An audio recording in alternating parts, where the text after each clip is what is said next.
Hello, and welcome to Heart and Mind. I'm Dr. Dina McMillan, and this is episode 43, and we're going to be discussing navigating a house divided, something really tough that all of us have to do right now. So, thank you for joining me. I promise you, no more boring Tuesdays. We're going to talk about things from a completely different angle than everyone else. This is not just a recap of the news, although what's happening currently is always going to be a topic of discussion and it's going to influence our discussions.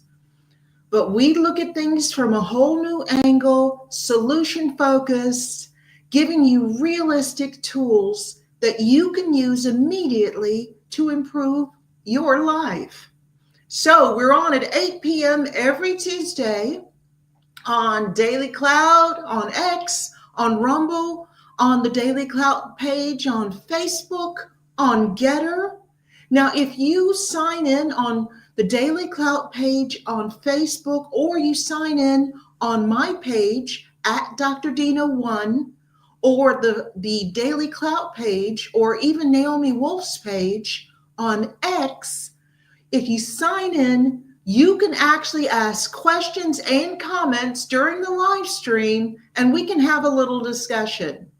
Now, if you're watching this in the recorded version, if you have a question or a comment, leave it below wherever you watch it, and I will actually look for it and try to respond.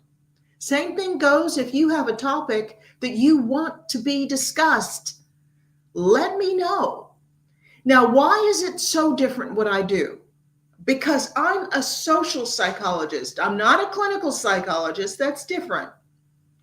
In social psychology, I often describe it as the evil science because we look at how the brain works and we examine and experiment on how people learn, how we're influenced, how we're persuaded and manipulated and coerced and indoctrinated and even brainwashed.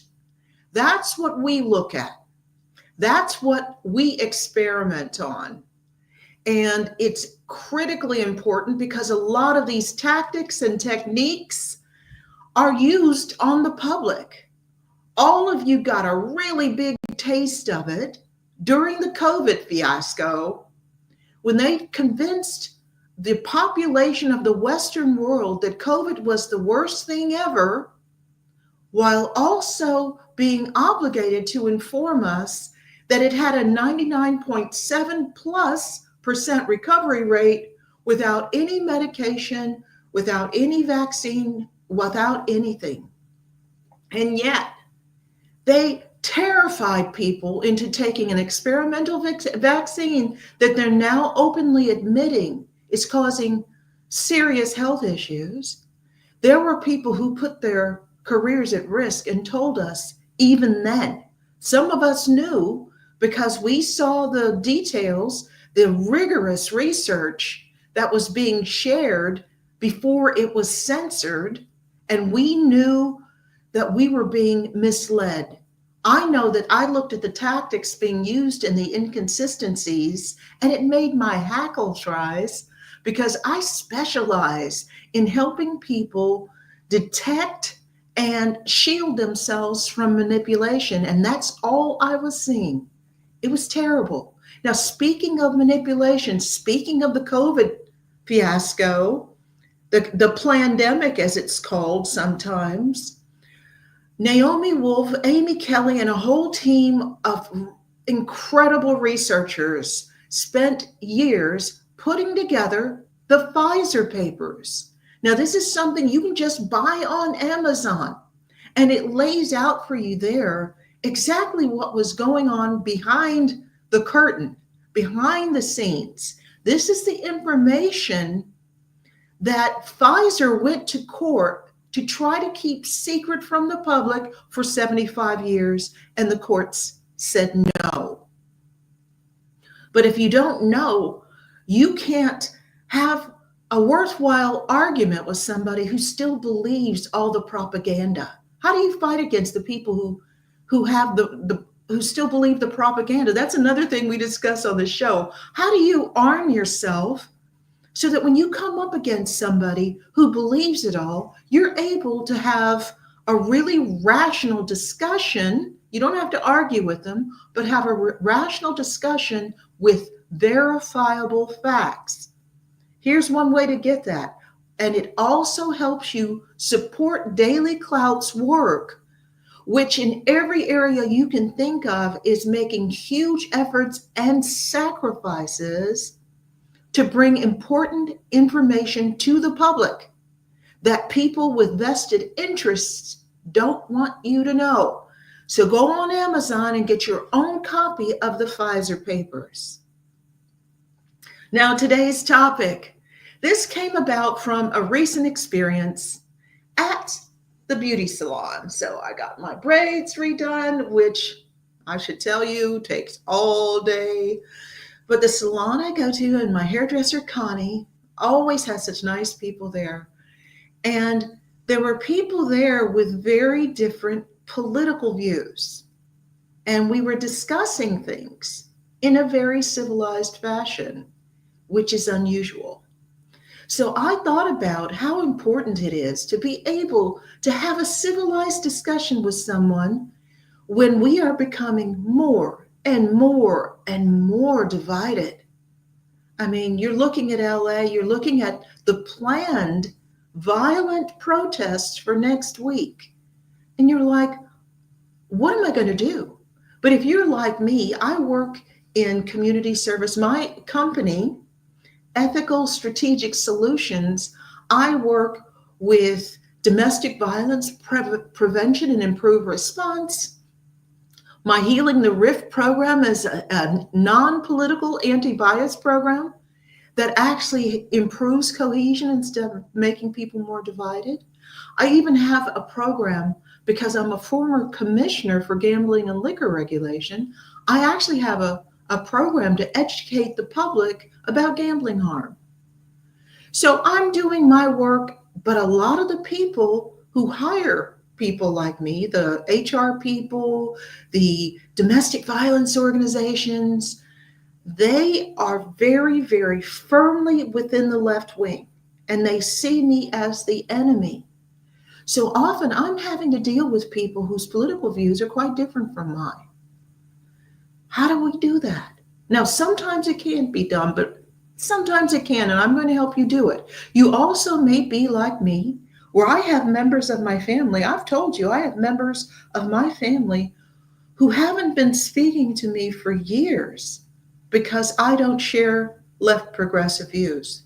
Once I became a social psychologist, I saw the flaws in that thinking.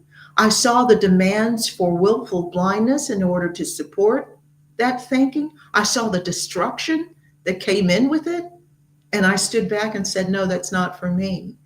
And I have family members that haven't spoken to me in years, and a few more that haven't spoken to me since Trump won the election. So how do we handle this?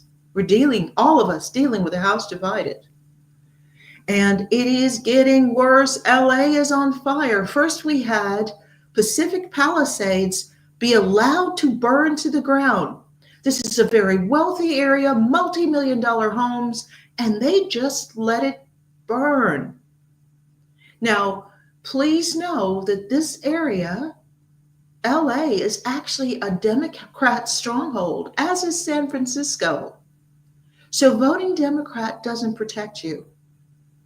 They are allowing their own cities to be destroyed. They're allowing criminal gangs to just go and loot and rob and steal and hurt people and get out on bail again and again and again and again. What in the world is going on?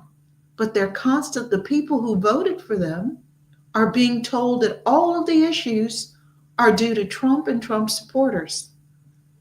And it's getting worse. How do we handle that? And it's not just about politics. It's also cultural decisions and divisions, lifestyle choices that people disagree with. And I decided to add this one in because it came up recently. How do you handle when we're talking about divisions? Let's talk about literally a house divided. How do you handle when people you know split up, when they get a divorce or a long term boyfriend girlfriend relationship breaks up? That can get really testy. So we're going to talk about that too. We're going to touch on that too, but we're going to talk about the political decisions because and the divisions because they are being pulled into our everyday life. I miss the days when people would go to work and not talk about politics, when a political statement against one side didn't begin meetings. I've told you, I've had meetings start with negative comments about Trump and Trump supporters. Working in domestic violence, working in social services, working in community services, a lot of these people are very left wing. And they'll start the conversation at a meeting about this, and they'll look to see who applauds and says, yeah, gives the rah rah, and who doesn't. Even being quiet and not saying anything isn't enough. They know you don't agree, and they see you as the enemy. It has become really tough. And most of us, I'm not alone. I know I work in a very left wing field, although with me here, that means not everybody's left. And I can bring receipts. I have evidence for everything I say. So if someone wants to go toe to toe with me, that's fine. I can prove my points. It's why I'm not on the left. But we have to spend time in enemy territory. We talked about this a lot during the episode we did on how to handle family get togethers over the holidays, when you're often dealing with people who believe very differently than you. And of course, there were a lot of people in the Democrat leadership who advised people to disinvite anyone who didn't vote the way they did. I did not see that on the other side, though. So that means if you are a Democrat who ignored that kind of advice, if you're a Trump supporter, or if you're an independent, you're having to deal with people who perceive you as the enemy, and you're having to get through that, and hopefully with your sanity intact and your job still there. I need to show you how to do it relatively safely. Okay. Now, admittedly, I have lost a huge number of contracts, or not been right to the point of getting offered them, and then they feel me out about my political leanings. And once they find out that I don't lean politically the way they do, all of a sudden they're not interested anymore. So sometimes it's not possible to be saved. I've been yelled at. I've been rejected. But let's talk about how to try to be a little bit more safe as we go through.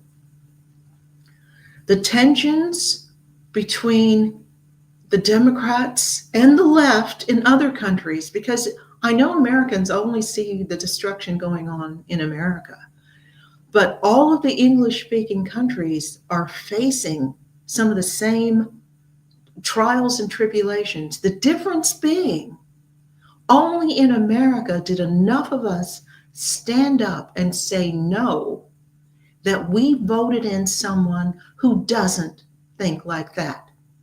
In all of the other English-speaking countries, in the UK, in Canada, in Australia, they all voted in the same people that are allowing unfettered immigration, that are giving all of this benefit to recent migrants, but at the cost of the people that are already there, that are allowing anyone who belongs to one of the trendy groups to commit crimes without censure or punishment.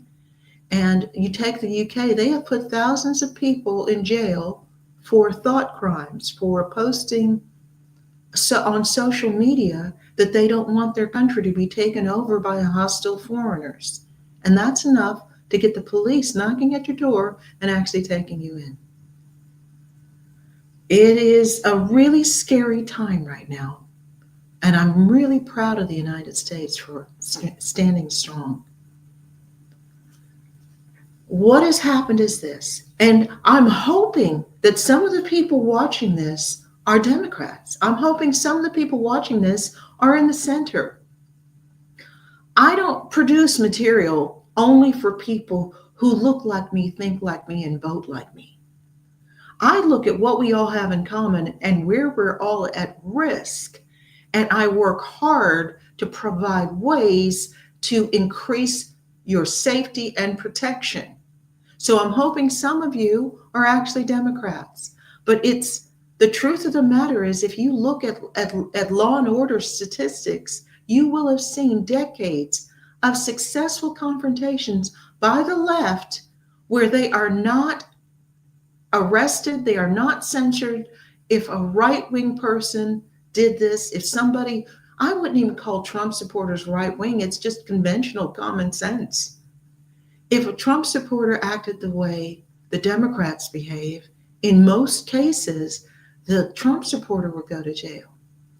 There's that rare case, have you seen it, where the woman is on a flight and there's a guy with a MAGA hat on, and she starts being really rude and horrible to him and told him he needs to move his seat. She doesn't want to sit next to him. And she's there with her husband. They're going back to the husband's home where his mother just died. That all came out in the conversation. And then when he said he wasn't moving, she calls the flight attendant with a full expectation that she will be accommodated because 9 times out of 10, they get away with that. But the flight attendant said, if you have a problem, you have to get off this plane. So they basically threw her and her husband off the flight.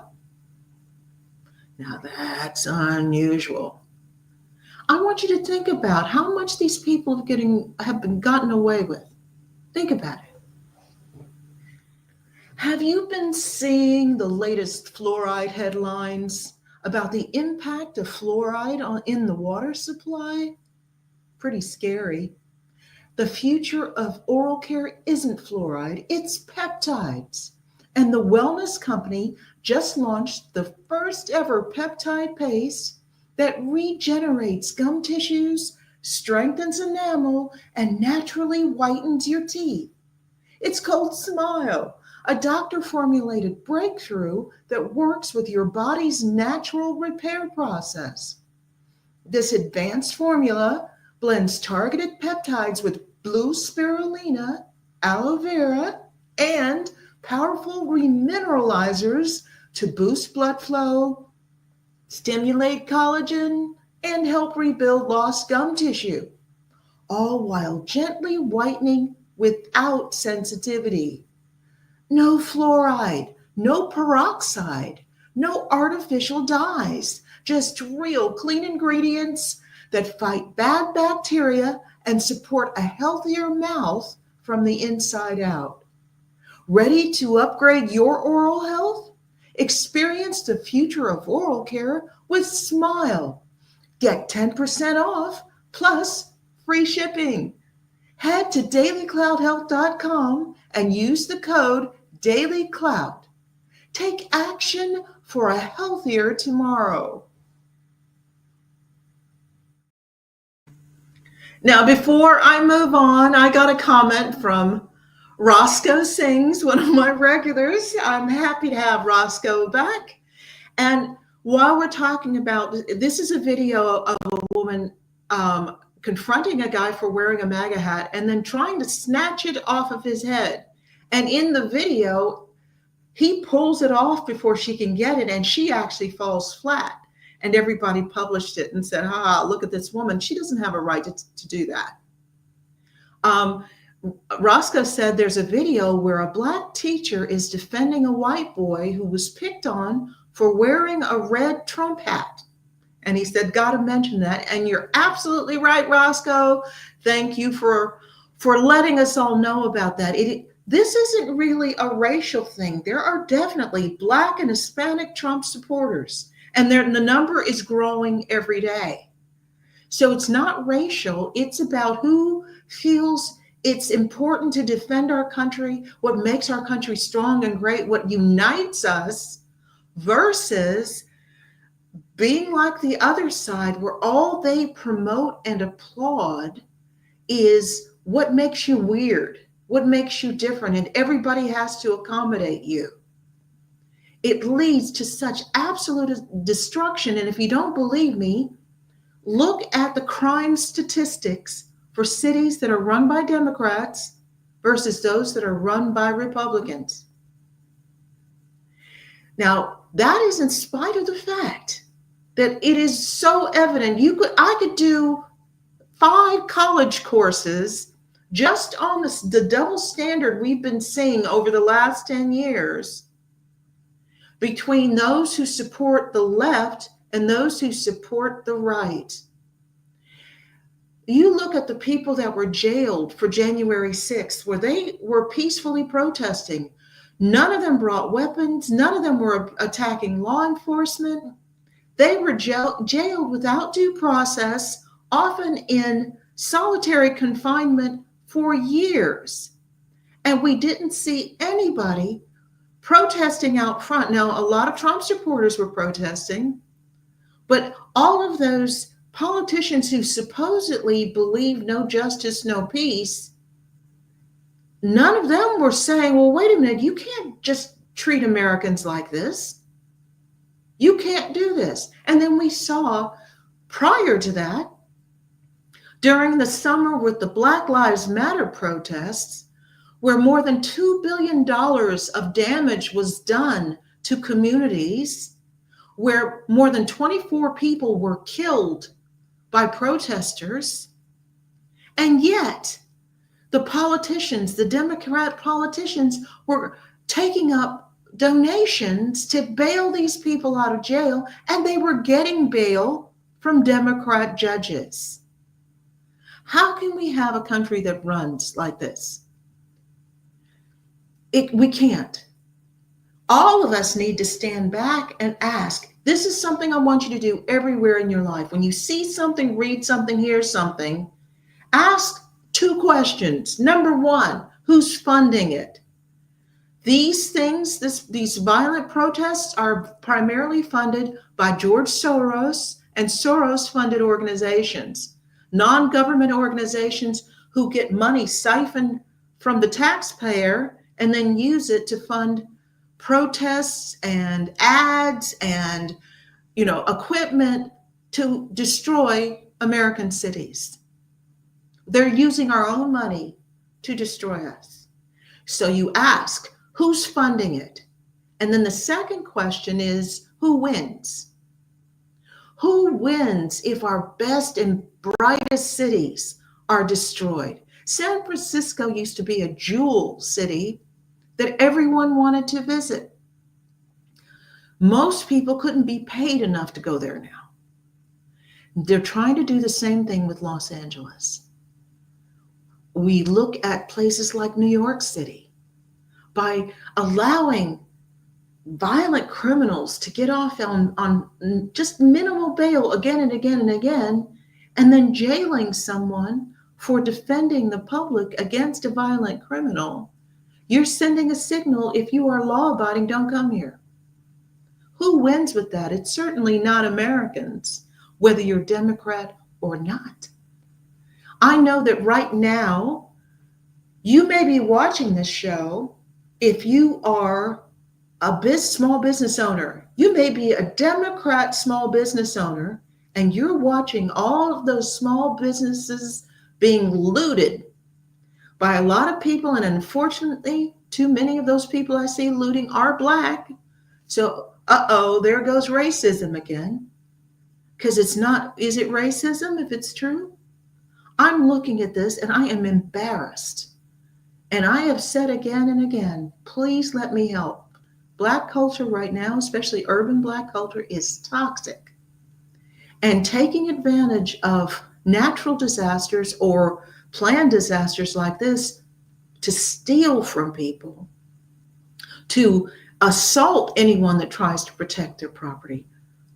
It's a nightmare, but we've got to always ask, who's funding it and who wins? America does not win if America is destroyed. So it's important to stand back. And when I started asking who's funding it, I noticed a real changing trend in studies about the LGBTQ community starting around 2005. Yes, I'm old enough to remember that. And around 2005, I noticed the only studies being funded were studies that promoted this lifestyle and these families, and often the most extreme versions. Nobody was talking about the problems of surrogacy. Nobody was talking about it. I mean, look how many years it took before the dangers of puberty blockers actually made it into the mainstream. And the only reason you know is because of X. Everybody else kept repeating the lie that there was no long-term harm with puberty blockers.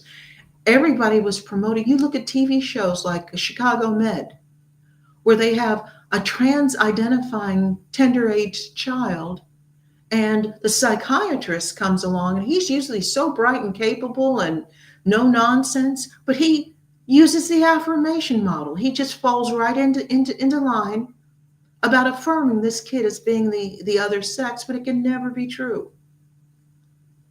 So if you didn't have access to X, you probably buy into a lot of stuff that has no basis. Gender ideology has no rigorous scientific basis. It is a way for the medical industrial complex to make a lot of money, and it's another nail in the coffin of Western culture. Because if you go to developing countries, they're not encouraging their children to think they're the opposite sex, or think they're an animal, or think they're a dragon or a unicorn. It's only us, and we got to stop it. And we also have to we cannot be a functioning society with an unfair justice system. Now, the double standard is even worse in the UK than any place else I've seen it, where if you are Muslim or you are part of the protected groups, you can do just about anything and you will not get jail time. If you are a traditional English person and you even say the wrong thing, they'll put you in jail for an extended period of time. We're getting to that. And we would have gotten to that if Kamala Harris had actually won the election. So I want you to think about the double standard. We cannot afford a double standard anymore. We're going to talk about more of this. Stay with me.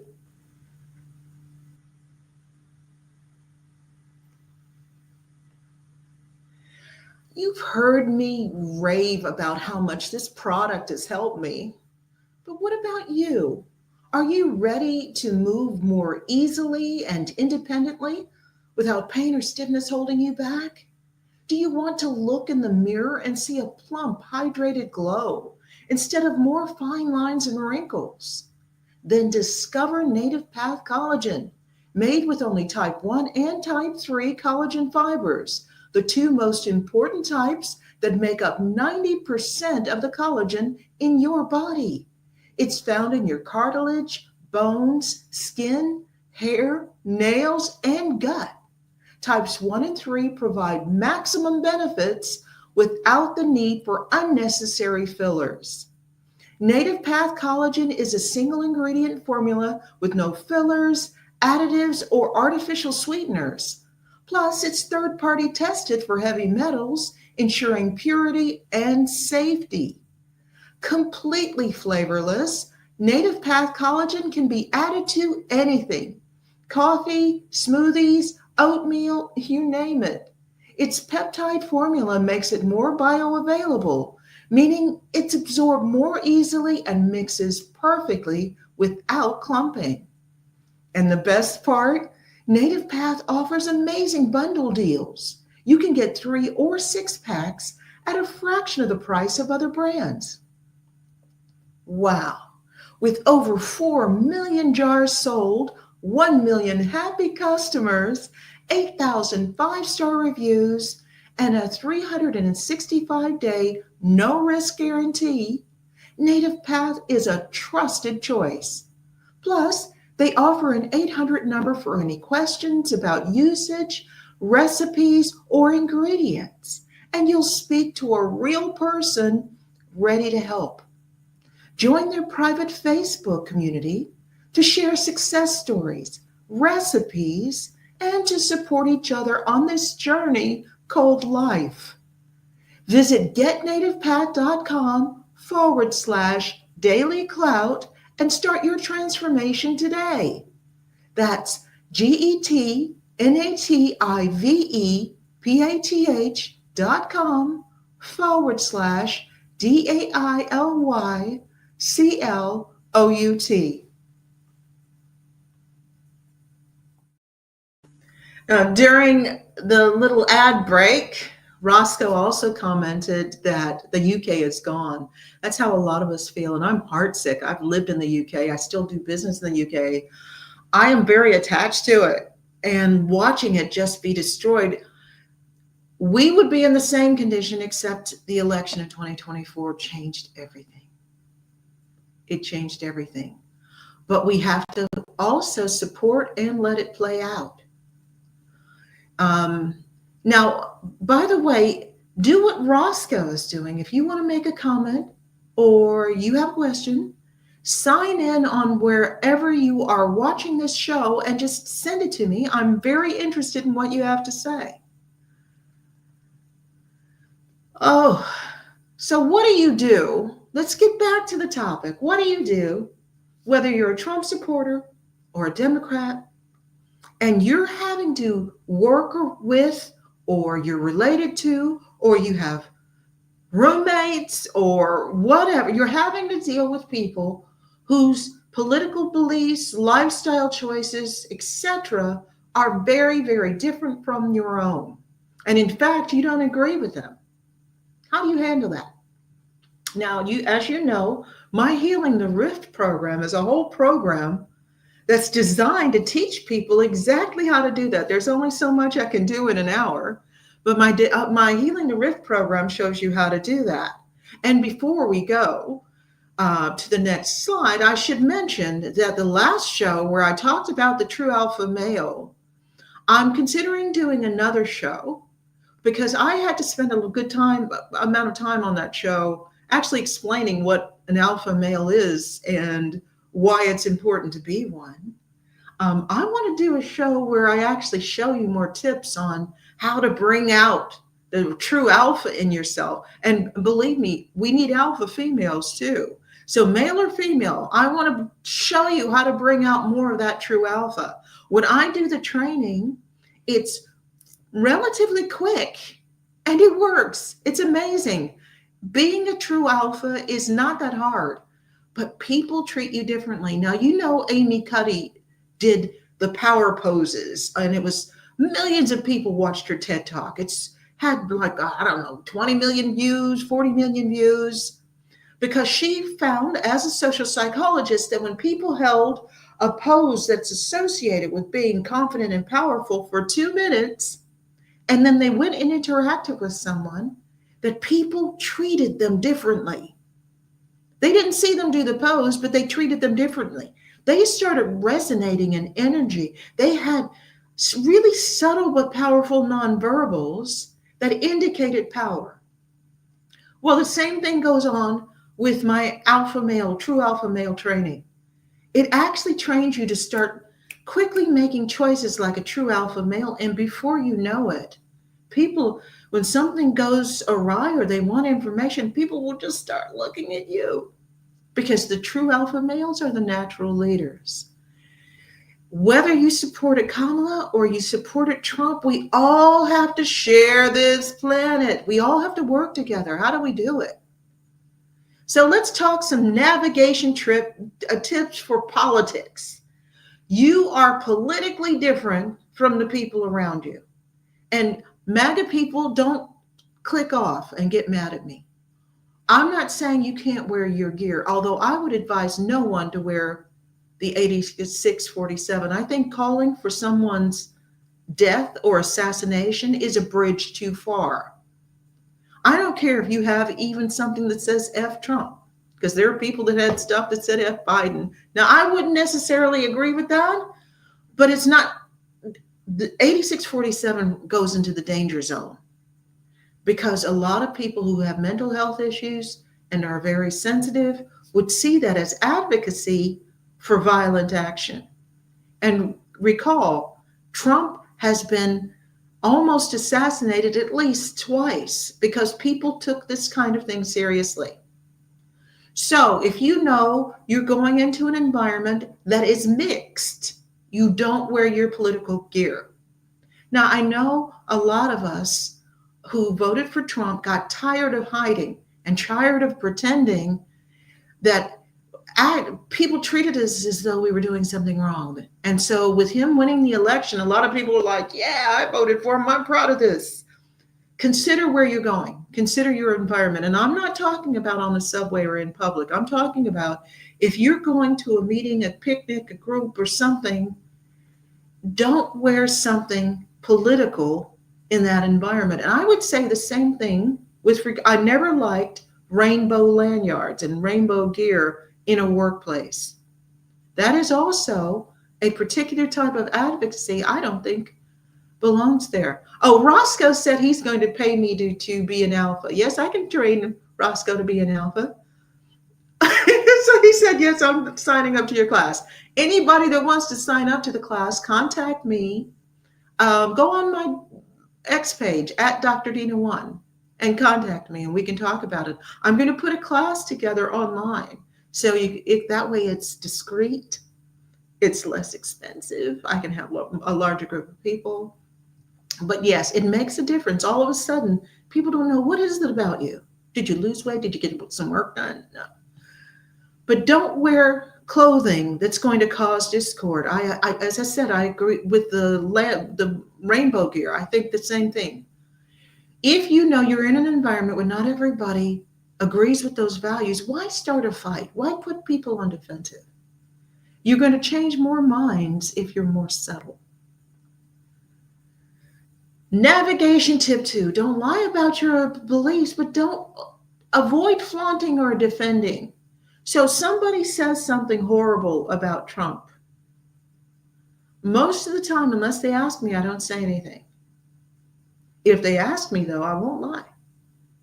I got asked last week at the hair shop. I'm going to tell you about that story. But she's like, oh, you didn't vote for him, did you? Oh, yes, I did. And I'm proud I did. Okay. If she hadn't asked, she wouldn't have known. Because we have to navigate together.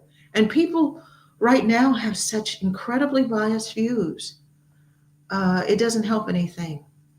If you can, in a mixed group, unless you're among your own, steer the conversation away from politics. Talk about, in the picture, they're all looking at old family photos. With this young woman that I'm talking about, engineering student, first-year engineering student, no, cow nose ring, other prods and pokes, and had all sorts of piercings everywhere. We ended up, for the most part, having just wonderful conversations over hours. So, and thank you, Truth. Thank you, Truth. Truth said good information. Yes, I want to help you navigate this. I don't want you to have to deal with it. Okay? Just steer it away from politics. If someone asks you, and this is what happened, it wasn't immediate. She asked if I would support you. She said something about Kamala and Trump and whatever. And I said, oh, yeah, it was difficult voting. Who did you vote for? Trump. She left it because she was very disconcerted. We've been getting along so well. She'd been told that we're all hateful, mean people. Later came back and asked me some questions. That's how you do it. We started talking about what we were talking about before. Find things to appreciate in the people and environment. Now, this is a girl that I spent 4 hours with. And she got quiet for a while once she realized I was a Trump supporter. But then she got back into the conversation. And then we all started looking at how she was getting her hair done. She looked lovely. So we were like, oh, let's see, stand up, turn around, let's look at. We just appreciated each other. And you can do it. It's why I have a friend who's very left-wing. And it's all genuine. Anything I appreciate about her, 100% genuine. So I'm not lying. She's very caring. She's bright. She's personable, beautiful smile, warm, cares about people. That's what we talk about. Navigation tip 5. If somebody gets nasty and angry and confrontational, don't get in a fight with them. Walk away. Now, I know you might be thinking, why do I always have to walk away? Because they crazy. That's why. We're going to talk about that a little bit more, but people with severe Trump derangement syndrome are not rational people. You don't want somebody to actually hit you or do something to you. Just walk away. Save your powder, as they say. Even if you have receipts, arguments almost never change anyone's mind. They don't change their beliefs.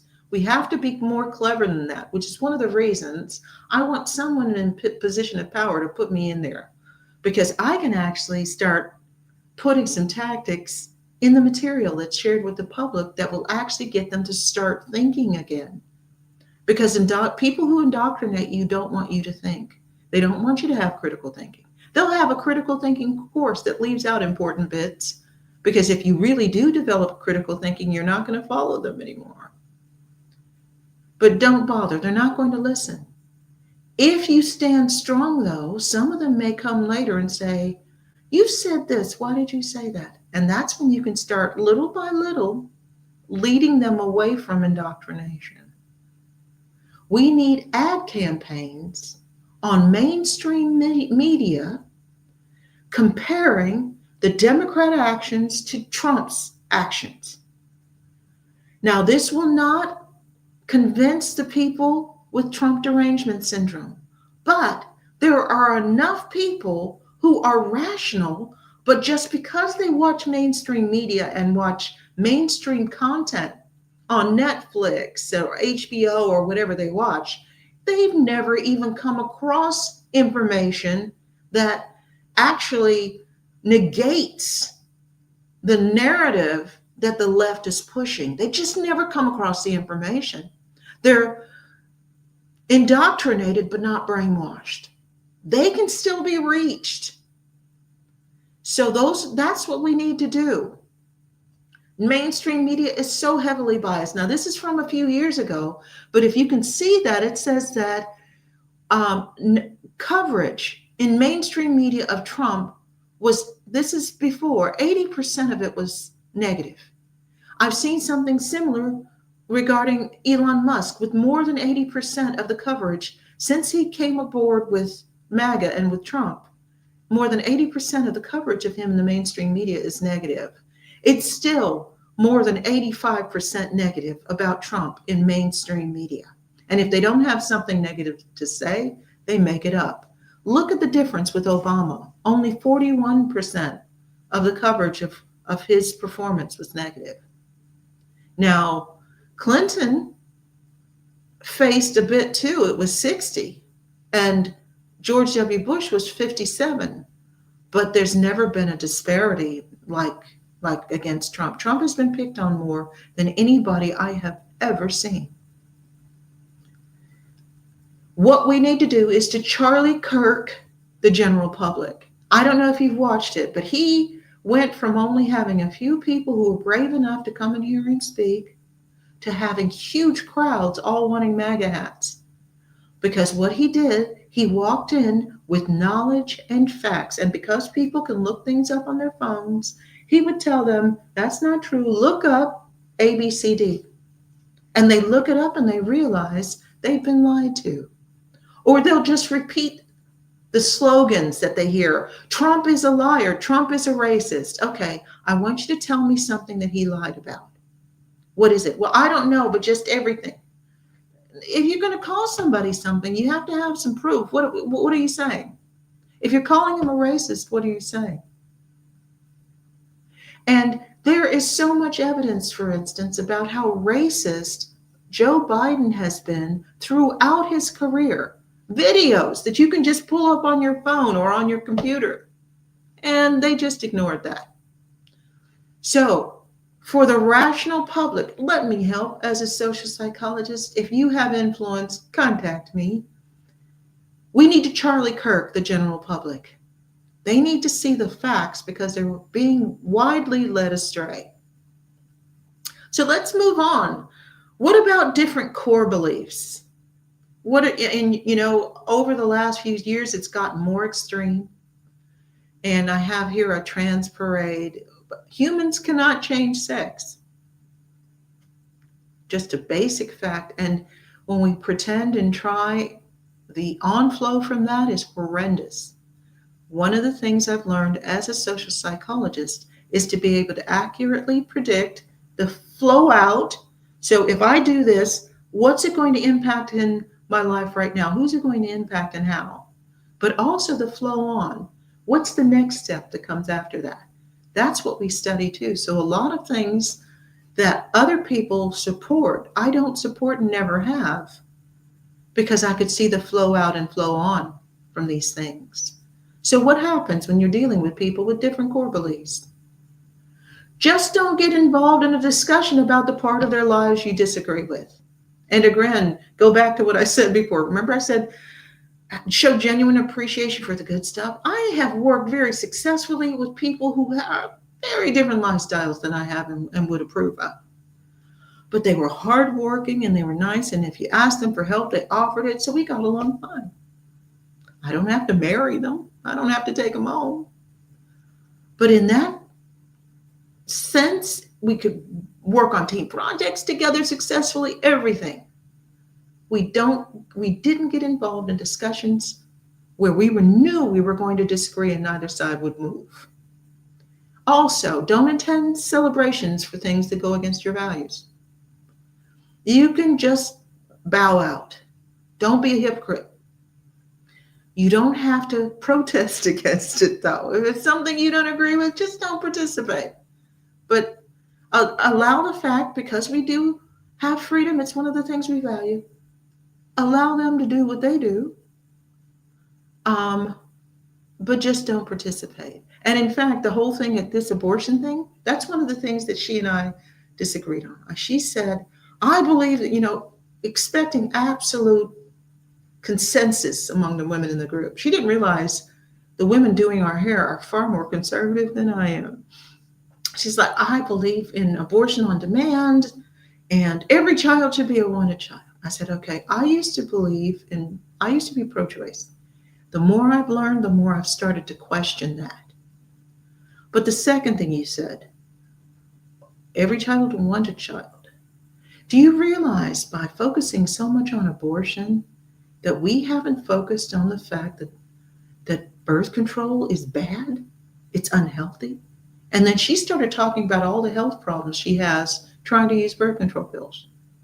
And we talked about it, that they haven't improved since the 80s. And we got to a point where it's like, okay, let's figure out a way to have every child want a child. We can still disagree about some of the methods, but we actually are in fierce agreement about this centered concept. And it allowed us to keep going. But if somebody asked me to go to a parade like that, and this is one of the things I resent about a lot of workplaces, they're forcing people to participate in celebrations of beliefs and lifestyles that they don't agree with. I do not want that in the workplace. You need to acknowledge the fact that people have different values in your workplace, and as long as they treat each other respectfully, that's okay. And try to separate your opposing beliefs from the individual. It can be tough sometimes, but try. There, again, people I love. I still love my sisters very much. Even though I think what they believe is not only wrong, it's destructive. But I still love them. They call me up because they needed something, I'd be right there. You can love someone who embraces beliefs or a lifestyle you believe is wrong. Yes, you can. Find what you love about them. Find what you like about them. If you're Christian, it's easier because God loves all of us. Okay? He doesn't want us to sin. He doesn't want us to be destructive. He doesn't want us to hurt each other. But he loves all of us, and all of us are unworthy of his grace. All of us. So you can love but hear me. You never pretend to agree with what you believe is wrong. You do not pretend that. Okay? I'm not saying change your beliefs or even pretend to change your beliefs, but you can still love the person. Now, understand something, and we're going to have JD Haldigan, whom I got to know off social media. He's a clinical psychologist, and he is no holds barred going against social and political movements that are feeding mental health issues. So he's going to be here on the 24th of June. So just 2 weeks, he's going to be here to talk about this. And we're going to talk about the cluster Bs. They have a lot of difficulty with shades of gray. Usually, if you are not in fierce agreement with them, they will attack you. Now, remember, cluster B is narcissism, bipolar disorder, borderline disorder, histrionic disorder, and antisocial personality disorder. Ooh, they are highly punitive if they are opposed, even passively. That's why I've lost jobs, just not because I didn't join in the roundabout going around and saying how horrible Trump was. And that having a cluster B disorder means you have trouble with emotional regulation. So if they feel disagreed with, it makes them feel their hypothalamus is like over sensitive. So they feel attacked. And so they will react very strongly. Now, the indoctrinated, though, like the young woman that I was talking to before, she just probably never heard anybody actually present a cogent argument about the fact that we don't know enough about when life begins. Why don't we try to find a solution that doesn't even bring that into play? Why don't we see about being more particular with sexuality, which came up in a different conversation during that time as well, about how much we lose by being indiscriminate with our sexuality. And then also having birth control that's actually effective and doesn't ruin your health. Okay, let's talk briefly about something else. Somebody else's divorce or breakup. What do you do when a couple you know and you've spent time with breaks up? Tread carefully or you could lose both parties. I have a friend that I lost when I got divorced because she barely knew my ex-husband. But when we got divorced, she didn't ask me how I was. She rushed to tell him that she still cared about him and if he needed her, she was there. And I was like, you've seen him in person maybe half dozen times. You're not even asking how I am. You're rushing to console him. So it actually broke up our friendship. I said, I don't feel close to you anymore. Now, that doesn't mean it won't come back. But you have to tread carefully or you could lose both people. If one person obviously at fault, they cheated or abused the other person, they can make things challenging. Are you closer to one person than the other? Choose the person you're closer to is usually the easiest thing to do. But be careful what you say. You may choose a side and they want to go into a long diatribe about how horrible their partner was. And then they get back together. Oops. If they do, they won't feel comfortable with you anymore. If you start saying, well, I never liked him. And here is this what's going on. And that's what's going on. Oops. Now, if someone was abusive, I want you to hear me now. You have to be very careful because they may target you. I've seen too many cases in the UK, US, Australia, New Zealand of friends getting harmed. Maybe it was business-wise. I know one abuser, when his victim wife wouldn't come back to him, he called the best friend's job and said, do you know what this guy gets up to on the weekends? He's using drugs. He's just said all of this stuff to try to get the guy fired. If somebody has an abusive spouse, and I'm sorry to say this, you are taking a risk being friends with them. Because if they come to you to escape the abuser, if the abuser thinks they might come to you, their person may target you and you could be at real risk. Please don't underestimate the risk. So navigation tip 1, if you spend time with either person who's splitting up, listen, but don't join in the put downs. say, oh my God, I'm so sorry you feel that way. And, hold their hand, be there for them. Don't rush to support the partner you don't know well. Don't do with what my ex-friend did. I was very hurt by that because she didn't even really know him well. And if he didn't even really like her very much. But she said, he had a very prestigious position, so she wanted to make sure she kept him in her life and in her social network. So she rushes to him, and it did her no good at all. And then she just lost my friendship. Don't do that. Eventually, you may be forced to pick a side, so please choose carefully. Again, I would advise you to choose the person, right or wrong, that you are closest to. But again, even if you get involved, and that doesn't mean advocating for vindictive behavior or wrong behavior, don't do that. If they're going to do something bad, try to talk them out of it. Find supportive activities for the one that's hurting. Go out in nature, take a class, go to a spa. If you're a hunter, go hunting together. Do something to get them out of their own heads and out of themselves for a while. What happens when somebody breaks up is it's a way of seeing how all of us are linked. Most of us don't think it matters whether our friends have a partner or not. That's their choice. But if they break up, whoa, everybody gets pulled in. And it shows you how we're linked. So I would say look at the fact that they broke up, how they're handling it, and use it as a guide to improve your own relationship. Make a vow to yourself, I am never going to do that. And wow, one of those people really took the other person for granted. Have I been doing that? Let me appreciate my partner. Use it to strengthen your own relationship. But if it all gets too much, walk away. Sometimes people have a high drama breakup and they want everybody to get involved and take sides and do something against the ex because the ex was a terrible person. If it all gets too much, just pull away. It doesn't have to be permanent. You can always, again, that's where the circles of intimacy are helpful because they show you everything isn't either or. You can use like a circles of intimacy, just push them in a further circle until the dust settles.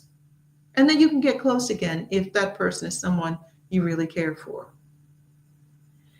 And your ability to be able to navigate these situations is an important life skill. My Healing the Rift program and the things I'm teaching you just even with this 1 hour, these are really important life skills that can make a real difference in your quality of life. If you're able to navigate dealing with people who are very different from you, people who disagree with you, people who disagree with each other, huge life skill. But at all times, always monitor your wellness. Stay mindful. I have added a short mindfulness exercise to the beginning of my Healing the Rift course because just by being really present and feeling a connection above the self, it allows people to deal with acknowledging their potential biases, positive or negative, without necessarily getting as defensive, and they're more open to each other. So be mindful, go out in nature. That thing I told you to do for them, where you take them out of their own heads, you do that for you too, and do it on a regular basis. Your peace of mind is how you get through life. Now, any more questions or comments? You don't have to just reach me during the show. You can go on, you can sign in here or contact me on X. I'm getting my new website up and running. Soon you'll be able to contact me there again. It's a little complicated. Do I want this? Do I not want that? So be patient with me. In the meantime, I also gave you my email address. Now, I don't normally give my email address on my business correspondence. I have a separate business email address for my business ethical strategic solutions. But you can email me and I'll get right back to you. Or contact me on X. I'm always on X. You can contact me there. So, next week, what are we doing next week? Next week, I am actually looking at Gad Sad's work, The Parasitic Mind. And we are going to talk about the value of the information in that book, about why it's really important to have and promote values that strengthen our mental health, that strengthen our connections to each other, and strengthen our society. So hopefully I will see you then. Thank you for joining me. I'm Dr. Dina McMillan. Thank you for joining me here on Heart and Mind. I will see you next Tuesday.